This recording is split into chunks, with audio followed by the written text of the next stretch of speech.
Hello, everybody. My name is Eddie, and I want to give you a very warm welcome to the second edition of the EdiCitNet Lunch Talk webinar series, whose topic is building integrated agriculture.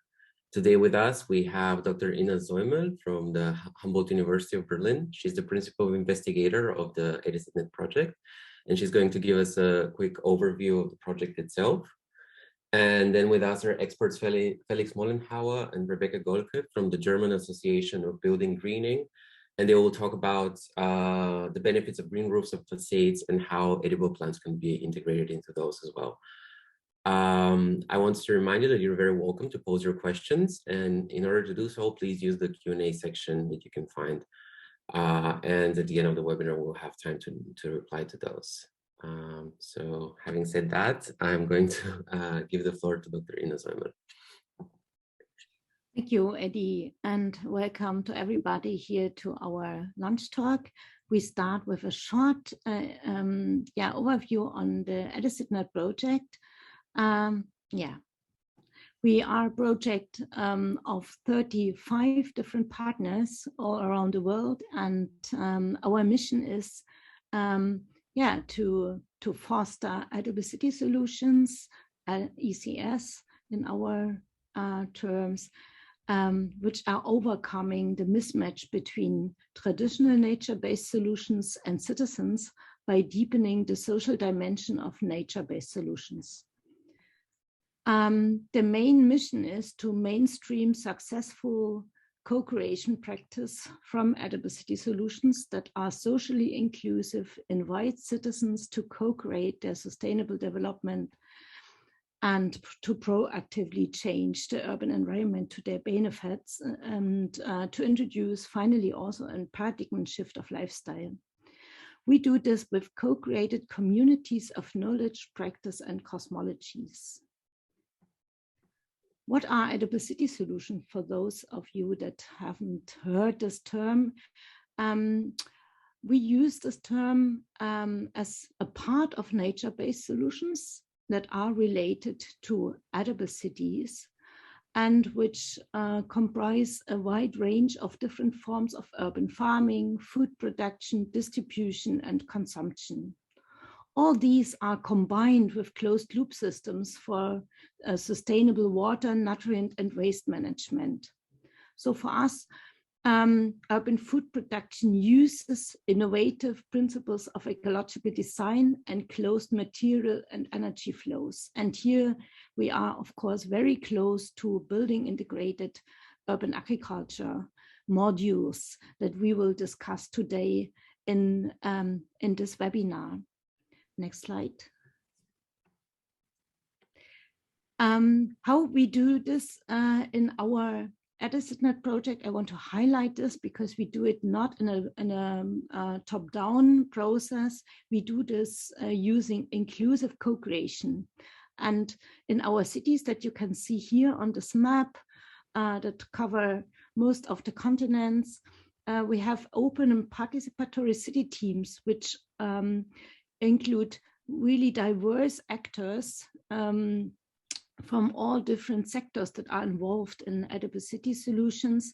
There are city administrators in the teams, planners, researchers, members of local NGOs, and of course of edible city initiatives, and also people that are doing business with these solutions. And we have a collective learning process that leads us finally to a comprehensive and co-developed knowledge base with contributions from technical and practical context. This we do in two work streams in the project. We have living labs that you are always invited to visit in our cities. Here in the living labs, we co-created and test edible city solutions and optimize them. And we have cities where we are developing a sustainable master plan for edible cities. And there we really anchor edible cities solutions in the city planning and use this as an informal instrument as well to tackle different challenges of the cities. Yes, and of course, please join our network. You can join as a citizen, as an initiative, but also as an expert of different types of building integrated agriculture, but also on other types of food initiatives. All are welcome. And here you see the website. And now I give the floor to our colleagues from the Green Building Association. Thank you.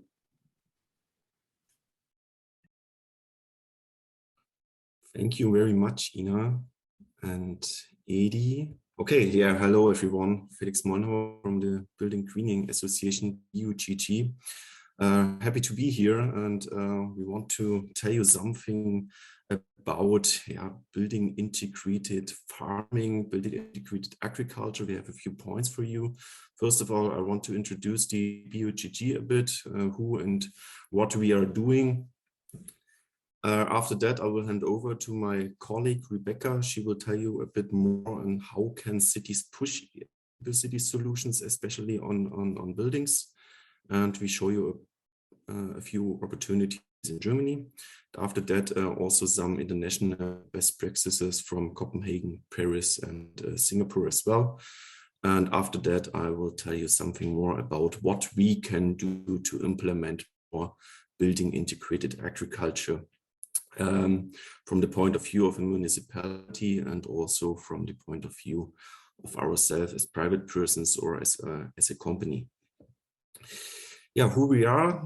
So we are an association, the German Building Greening Association. We were founded in May 2018, so we are pretty new in this business, but we had two associations beforehand in Germany, but they decided in 2018 that they should make a fusion to only have one association about these topics on roof greening, facade greening, and interior greening.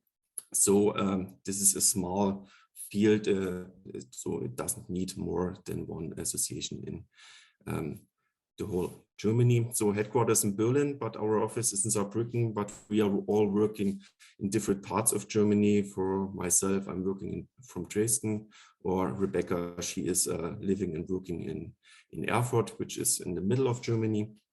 And yeah, approximately 400 members are in our associations. They are all around the industry, from rooftop, facade greening and interior greening topics, but we have also members on planners, contractors, cities, municipalities, universities, but also private persons and students if they want to learn more about building greening. We have three main aims. First of all is inform and educate over brochures, technical information, symposia, presentations such as today, and on our website as well. It's a pity it's only in German at the moment, www.gebäudegrün.info, but we are working on an English website as well. I hope we can have it online in the next few months.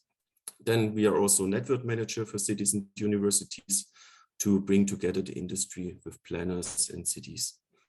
And last but not least, we are also promoting and researches. So we are in national research projects and also in international projects such as EdiCitNet, where we are today.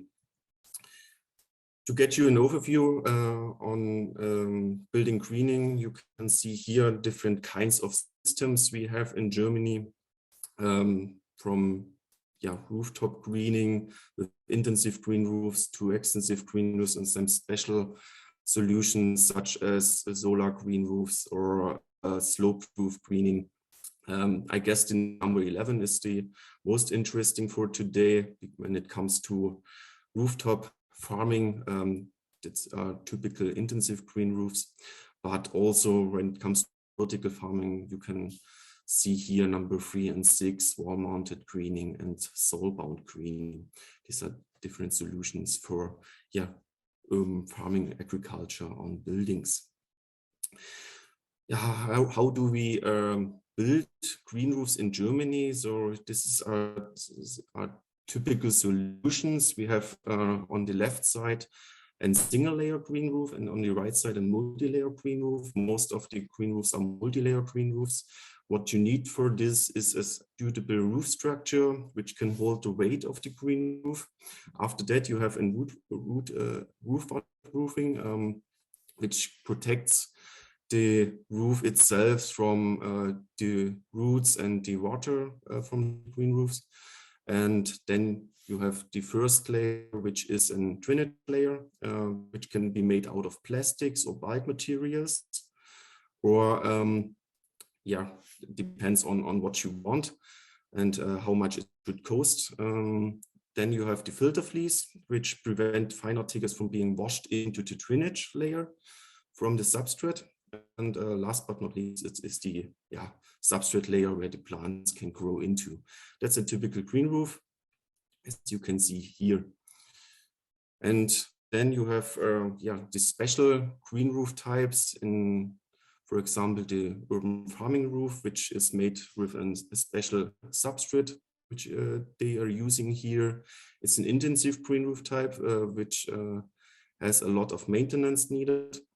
Roof slope is from 0 to 5 degrees, and you can, of course, grow fruits, vegetables, etc. in there. The height of the green roof is around 25 centimeters, depends on which plants you want to grow there, but it, of course, needs a lot of weight, around 300 kilograms per square meter, which is needed for this kind of roof, green roof. Yeah, and then you have, of course, the positive effects when it comes to roof gardens and edible green walls, and also a lot of other positive effects, which are the results you can see here on the left side of different research projects all around in Germany. So this is only a layout just for Germany because the climate conditions in different parts of Europe or the world are a bit different. So these are only the results. When it comes to Germany, you have water retention at around 30 liters per square meter for a typical 10 centimeter high green roof. You have fine dust binding of 10 grams per year, carbon absorption of 800 grams, or reduction of air temperature at around 1.5 degrees when you have bigger buildings with green roofs. That's it from my side for the beginning, and now I want to hand over to Rebecca. It's your turn. Yes, thank you very much, Felix. Thank you very much for the introduction, and also a warm welcome from my side. I want to show you how cities can push ECS and what kind of opportunities we have in Germany at the moment. And therefore, I want to give you an overview in the beginning, what kind of promotion tools we have for building greening in Germany. And in general, we differ in 2 categories. On the left side, you see indirect promotion tools. That means informal planning or stipulation in local development plans, design statutes. And on the other side, we have the direct promotion tool. That means financial funding programs. And this will be our focus for today. And on top of that, we also have public relations work. What is there to achieve attention for a specific topic, or to bring the topic into society. And all those instrument tools, they differ in terms of scope of action, binding character, and also the financial outlay for the city.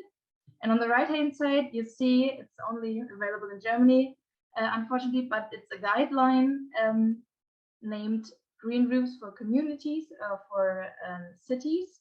And there you will find all the promotion tools described in detail. Our topic for today will be mainly the financial funding programs. And in Germany, we have programs for green roofs and also for green facades.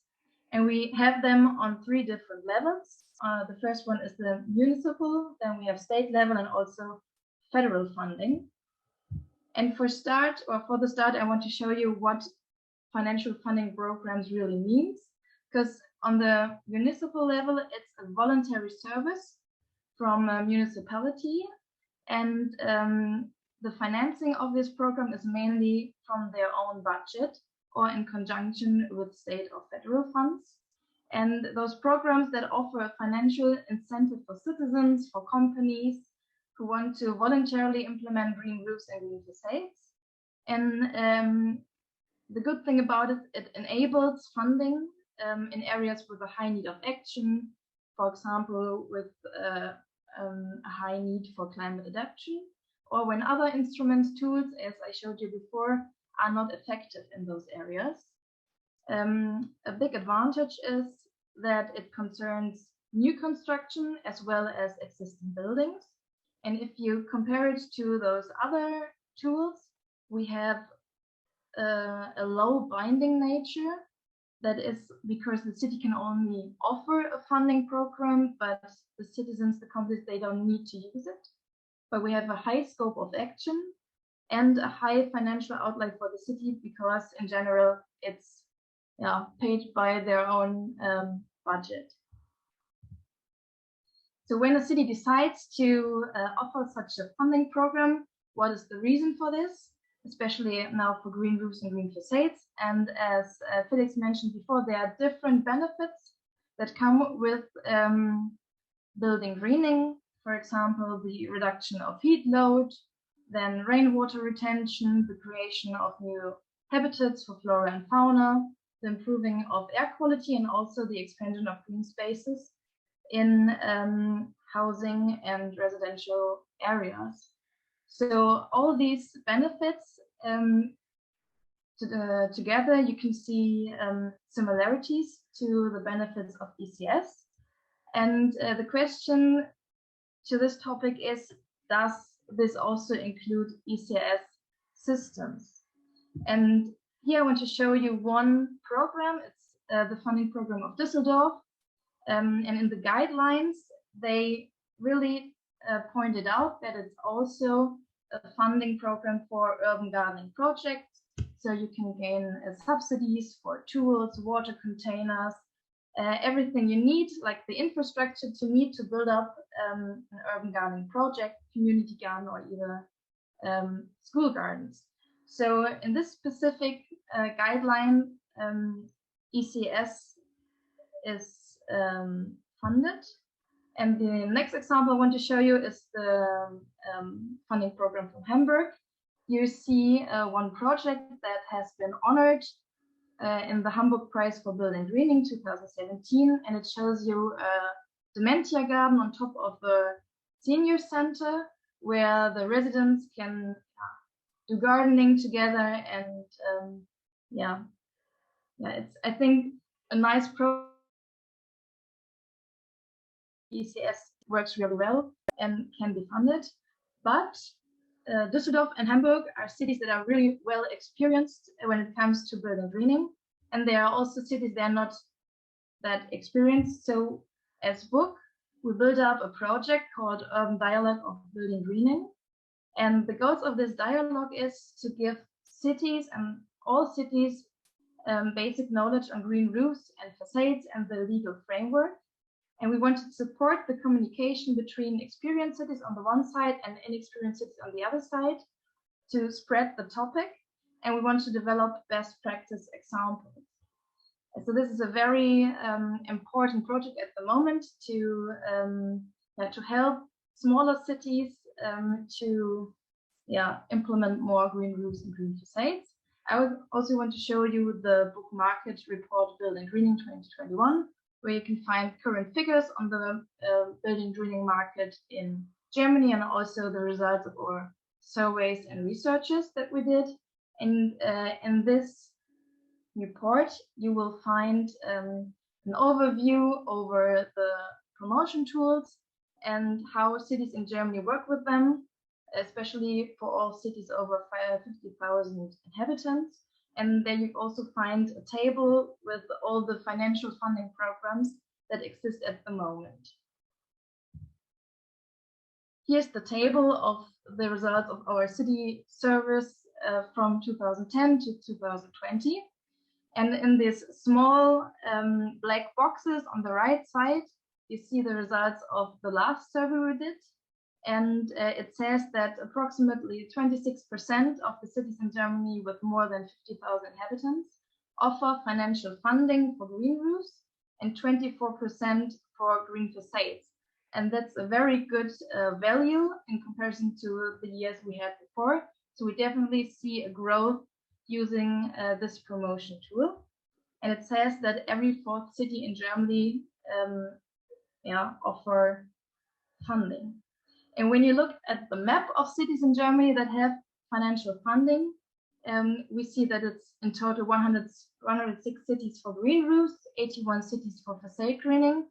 And on the left side, the state North Rhine-Westphalia has a lot of leaves, so a lot of financial funding programs. And this is not only because there are a lot of cities and there's a lot of need to climate adaptation, because the state offered a funding program themselves. So it's called Climate Resilience in Municipalities. And on top of that, cities could build up their own financial program, and that helped a lot. And with this point, we come to our next level, the state level of funding programs. And in Germany, the first states launched those programs, especially for municipalities and for those who are financially weak, that can't afford to have an own program by themselves because they have not enough money for that. And those programs focus on urban climate effect and building greening to do some adaptation. And those projects that are funded by the state are not only building greening, there are a lot of measures coming with this, and building greening is only one of them. And then we also have the federal level on top of all. And here we have a lot of different programs with very broad terms. And those programs want to give financial support for nationwide tasks. And according to building greening or also ECS, the goals are climate protection and adaptation, energetic building refurbishment, or increasing sustainability. And we have a special program in Germany called Urban Development Funding, and this exists for many, many years right now. And the special about it is it's the budget is split into 3 parts. So we have 1/3 given by the federal level, 1/3 by the state level, and only 1/3 has to come from the municipalities. It also supports those weak cities who can't afford to develop their own city structure. And with this funding, there are a lot of possibilities to include ECS. And we have a lot of model projects that can get subsidies through federal level. So just to give you an overview over the funding programs in Germany, there are a lot of programs and you really have to keep an eye on them, and they develop by time. And now we want to go from Germany to our international best practices, Copenhagen, Paris, and Singapore. And I want to start with Copenhagen, and I put it under the signature from informal to formal planning. For us, Copenhagen is a pioneer in the areas of rainwater management and flood prevention. And in 2010 and 2011, they were hit by very heavy rainfalls that caused a lot of damage to the city structure, and the city decided to develop a climate adaptation plan. And on top of that, 2012, they published the cloudburst management plan that works with the rainwater management and flood prevention. And this management plan includes a catalog of a lot of different measures. Building greening is one of them. And then they try to implement these measures in like the whole city planning.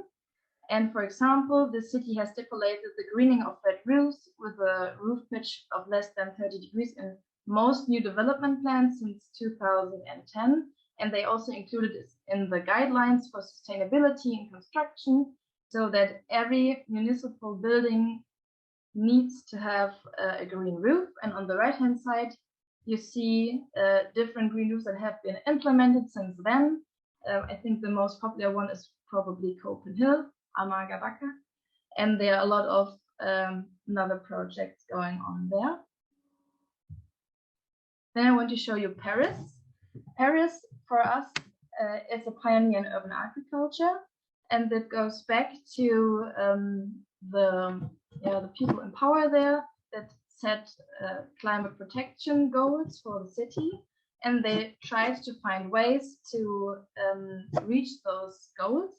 And in 2016, the city set up and launched a charter called Objective 100 Hectares, which is signed by a lot of different actors like public organizations, businesses, the city administration itself. And the aim of the charter is to achieve 100 hectares by, I think it was like 20 years in the urban structure. And today they have over 80 partners that support this charter. And in 2016, the Paris set up also a funding program called Paris Coutures to support the installation of those projects in urban spaces. And up to now, they developed more than 50 projects with approximately 30 hectares of urban farmland. Also on the right-hand side, you see some examples, what kind of projects there were. And the last one is Singapore, for us a pioneer in intensive forms of building greening. Singapore is a very densely populated city with 6 million people, an area of about 700 square kilometers. Therefore, they have a lot of high-rise buildings. And the city administration set up a vision for the city because all this building volume had a negative impact on the environment and the lifestyle of the people. So they said, we want to be a city in a garden as the big vision. And in 2009, they developed the Skyrise Greenery Incentive Scheme to reduce the negative impact on the environment, gain new open spaces, and also to create an area of 50 hectares of green space at high-rise buildings by 2030. And in this scheme included are subsidies for developers up to 50% of the installation costs. Up to now, they have been like 110 buildings have been greened already, so there are a lot of green buildings there at the moment. And the form of greening differ very much. We have extensive green roofs, recreational roofs, also edible green roofs, balconies, multi-story car parks that have been greened, and also very large-scale green facades. And with all of this different ways on how to implement ECS or how to implement more building greening, I want to go back to Felix, who will tell you what we can do to implement more building integrated agriculture. Thank you. First of all, I have a point of view of a municipality. What can a municipality or a city do to have more building integrated agriculture in their city or more ECS in their city as well? So first of all, they should, of course, develop a strategy and a formal plan, what their aims are with the project they are doing. Then they should, if there are associations such as us, they should contact us to help them with their idea, or they should communicate with other cities, should contact other cities if they already done this, what their experience with their project was, what can be done better, etc. If available, they should use, as Rebecca said, they should use funding programs from state or federal level to have their own funding program, for example. And another point would be to revise guidelines for municipal buildings and to integrate building integrated agriculture in their own buildings to get something like a role model.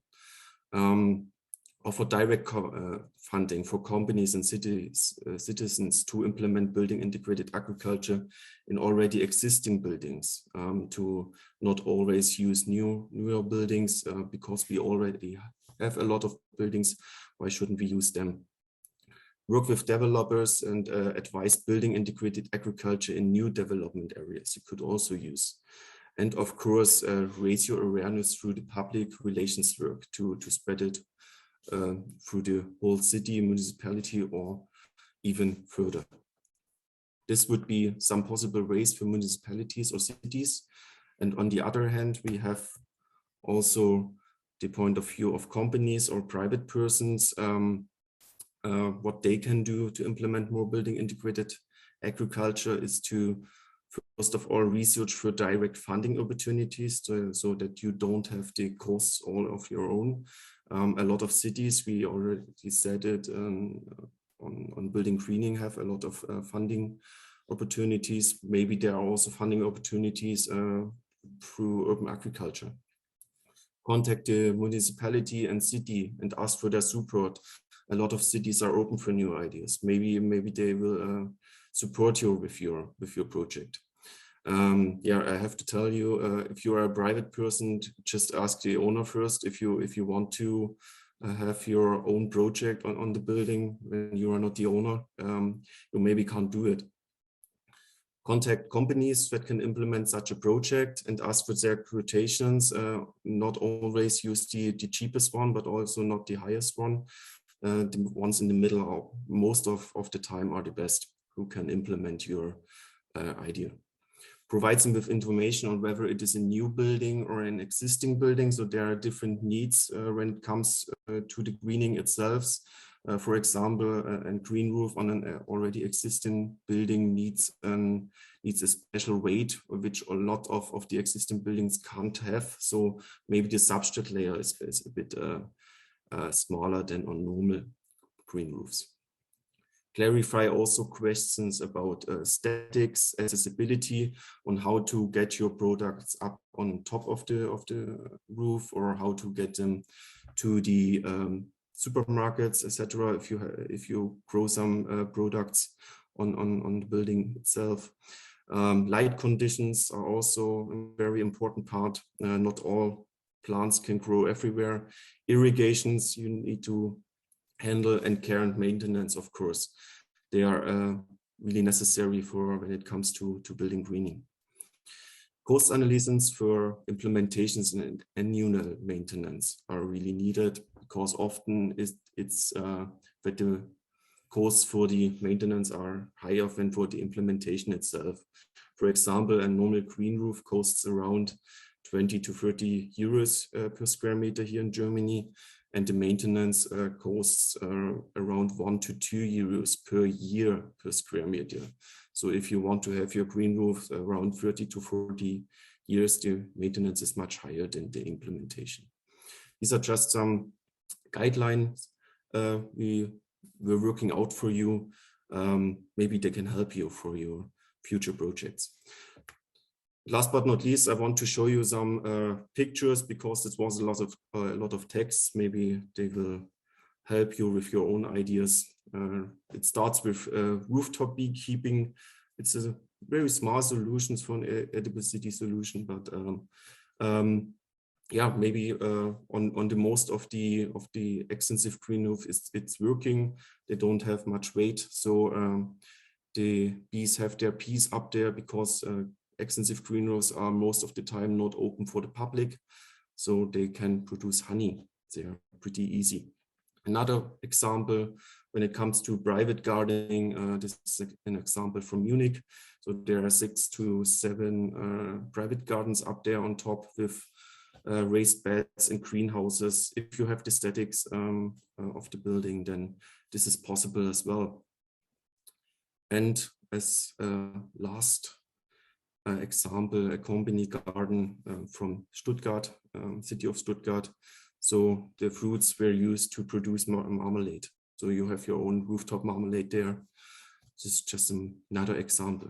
That's it from my side. Thank you for your attention, and we are open for the discussion now. Thank you.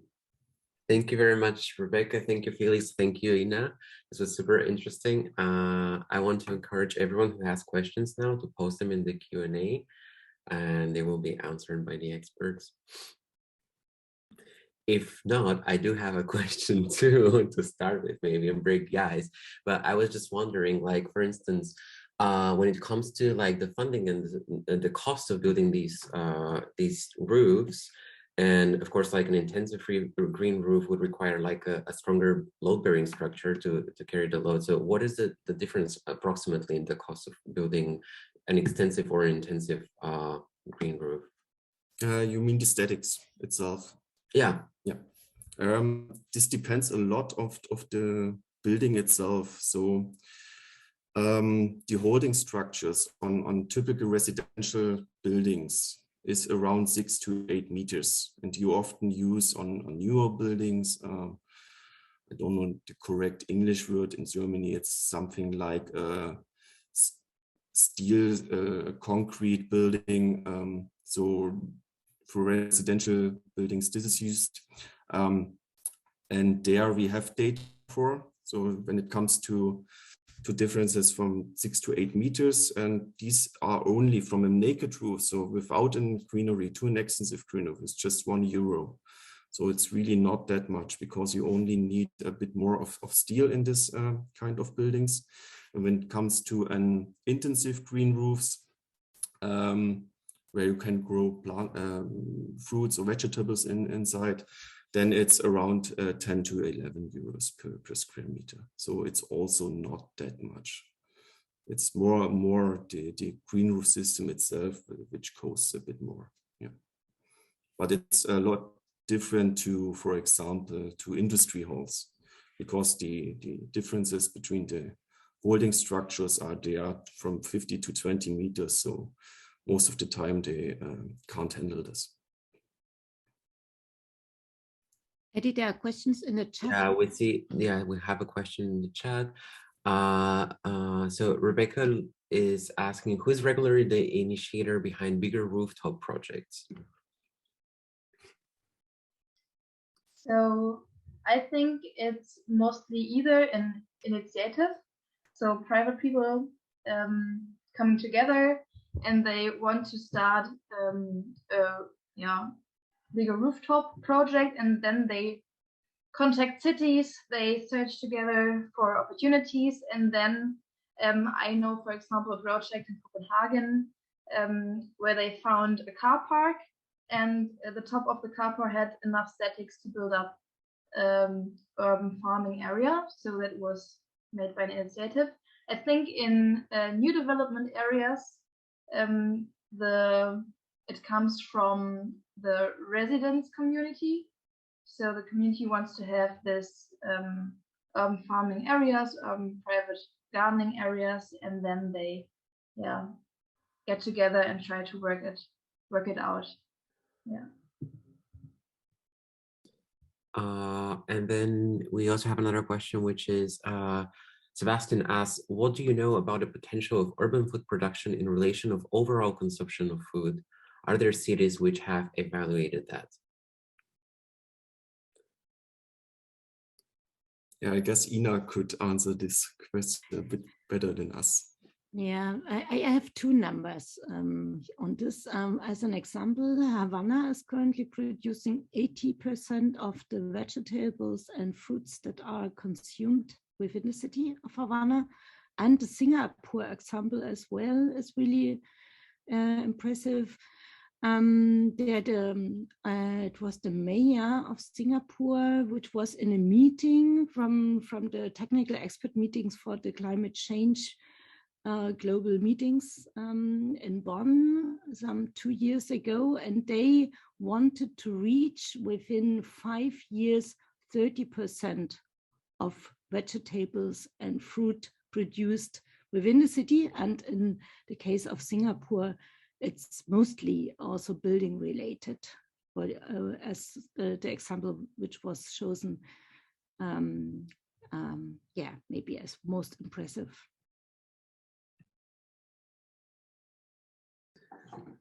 So there is a lot of potential, that means, which is super great. Kerem asks, can you give can you talk about the financial viability of commercial scale building and integrated agriculture? So Felix, you said that often that's hard.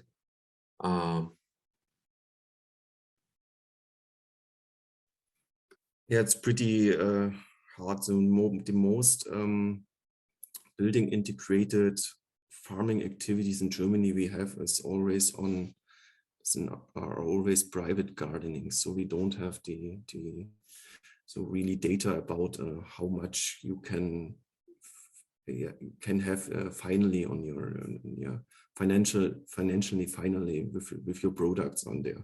So we don't have the data yet.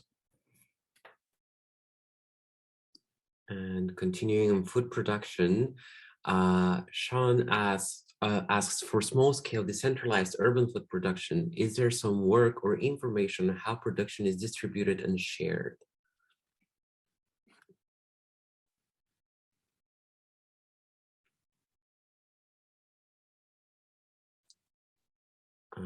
So I guess in this case, like how is the process once you produce food in the city, and therefore I guess you also can give us an insight of that. Like once we have this food produced in the city, what happens with it? Like how is it distributed further on the chain?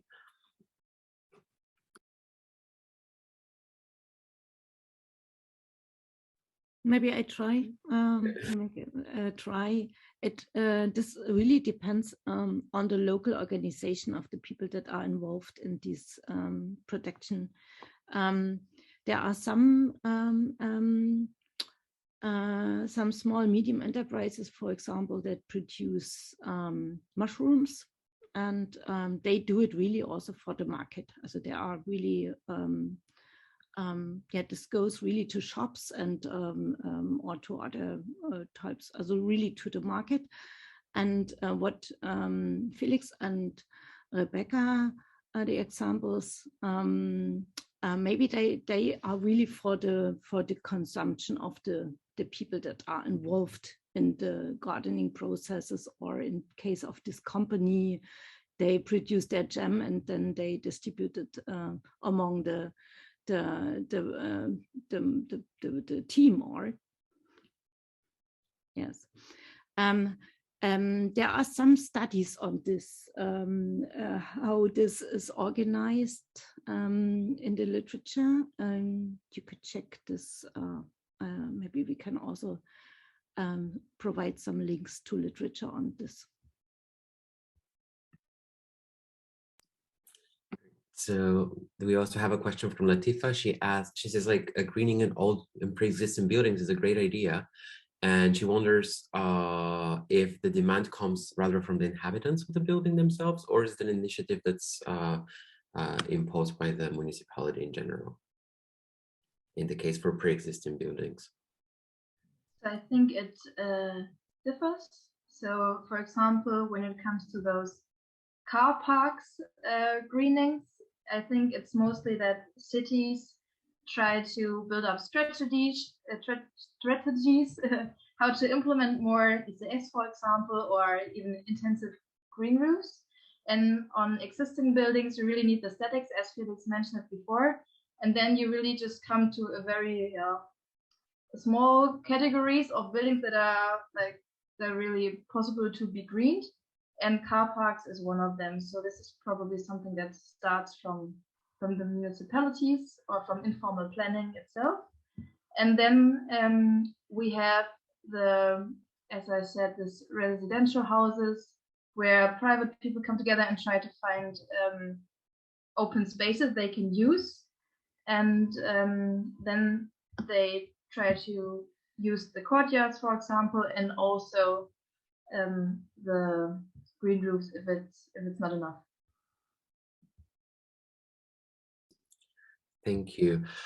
Felix, at the very beginning, you briefly mentioned something about green solar roofs. And could you talk a little bit more about that? Because Sebastian's asking if you've experienced any competition between green structures integrated into buildings and, for example, photovoltaic elements for solar energy production. So this is working pretty good. It's not really new systems. They are on the market around since 2007, 2008, but this field is now coming just, especially in Germany. We want to have more solar roofs in Germany. So we have to combine them with the green roofs as well. And you can combine them really good, because the system which is holding the photovoltaic module is loaded by the weight of the substrate itself. So this is all just one system from the green roof industry, and you just need this solar guy who's getting the system in the net.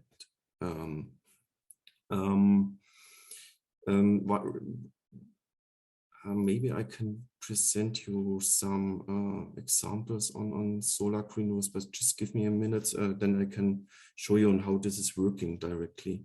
Maybe we can answer another question this time. Yes, that would be great. Thank you. Nevelina thanks you for the interesting presentation, and she's asking if you're aware of and collaborating with associations similar to yours in other countries, particularly in the countries where EdiCitNet cities are based, and if so, which countries? So there are other associations in other countries, definitely. To get an overview, there is a European Association of Building Greening, and from that point, I think you can get the context to the different associations, and we also have a word association where we are also part of. So I think I can send you the link to those over associations, and then get in contact with them, and then I think they will send you the right contact for it.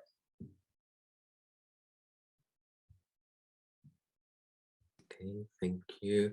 In case Felix is still looking, we have another question. Before I asked about the cost of like the load-bearing structure in buildings, but now Berit is asking if you have calculations on what a normal roof would cost versus a green roof, but taking into account maintenance over various years.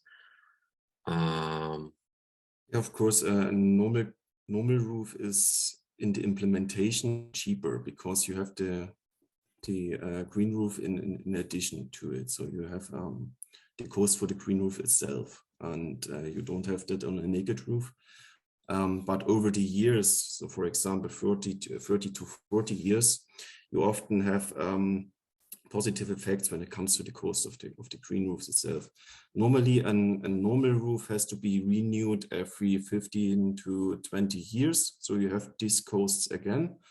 But when you have a green roofs, you don't have these costs, because you don't have the UV light, for example, which is directly hitting the roof waterproofing, and yeah, so you don't have these costs anymore. Normally, after 40 years, it's almost the same when it comes to the costs of a naked roof to a green roof.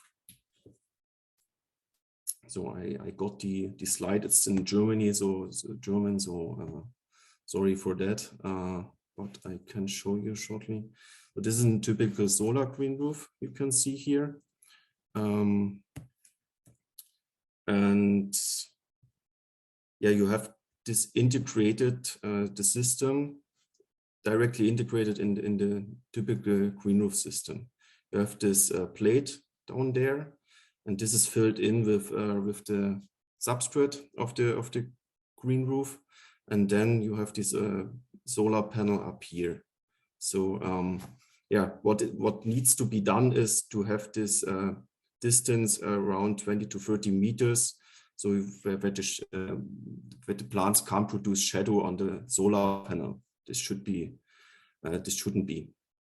And yeah, this is how it works. And then you have beautiful solar green roofs as well.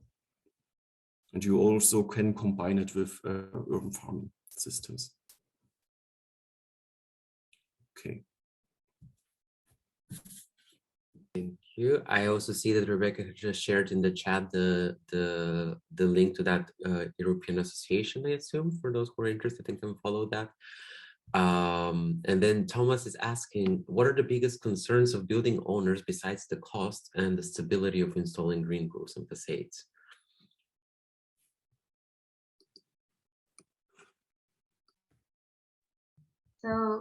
I think the concerns are, I think according to Green Roofs, there are not so many concerns anymore. So I think it's better integrated than, for example, facade greening.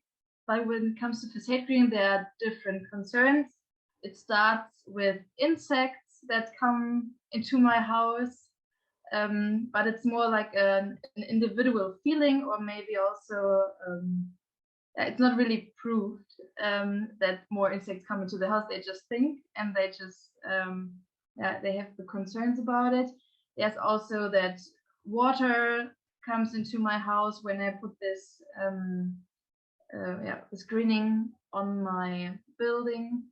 It really differs, but I think we do, like, through public relations work, we try to inform people and to work on this. Felix, do you have something to add to this?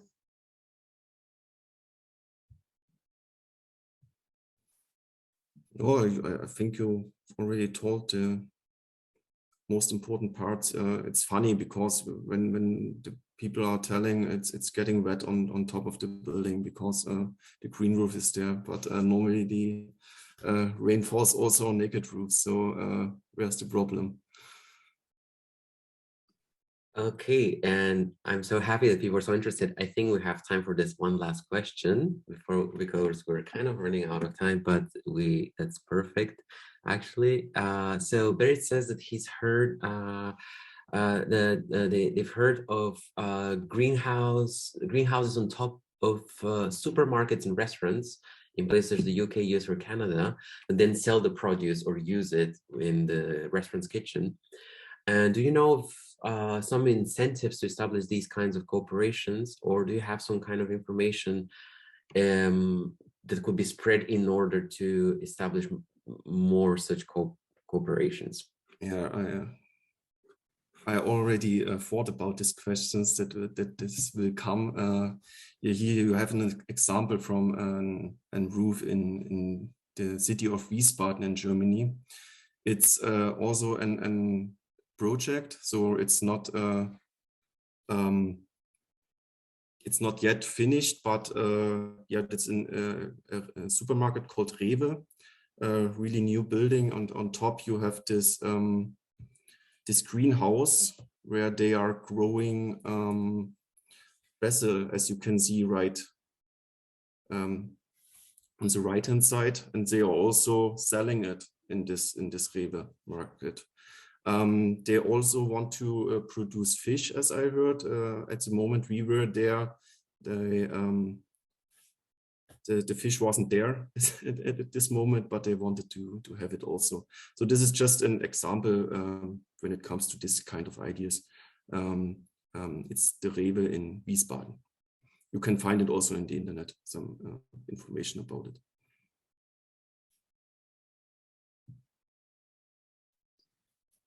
I think that's great. Thank you so much for the super interesting presentation. I think we all learned a lot.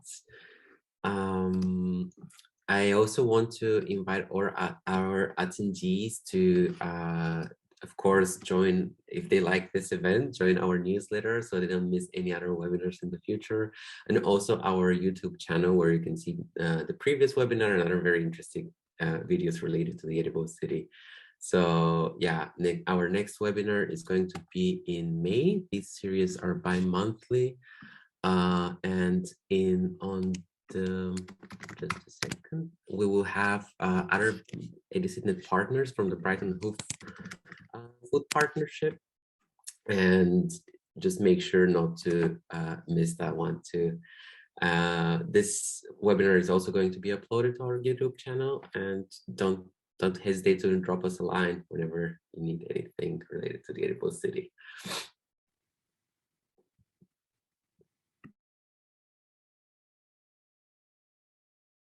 Thank you very much. Goodbye.